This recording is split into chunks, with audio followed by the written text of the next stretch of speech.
Hello everyone, welcome back to Chadwick's Real Tips. This week is for all you first-time home buyers and 3 things that are often overlooked due to the mere excitement and enthusiasm about owning your own home. Point number 1, be sure to always purchase well within your budget. Why? Well, you can't see your future and you don't know about possible life events that could prohibit you or hurt your finances in the future. So always be sure to purchase well within your budget and not go to the top end of your budget.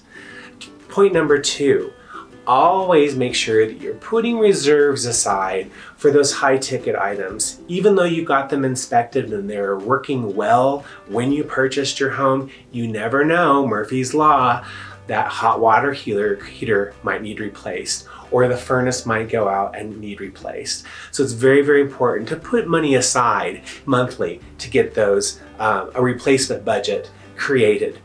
And finally, last but not least, no one told you about the ongoing maintenance of your home.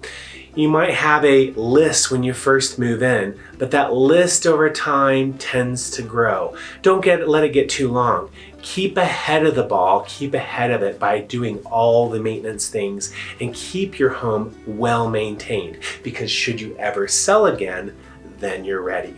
Hopefully these 3 tips are helpful for you, for all you first-time home buyers, and we are here to listen to all of your real estate needs for your real estate journey. Be sure to follow our social media feeds, and we'll see you next week on Chadwick's Real Tips.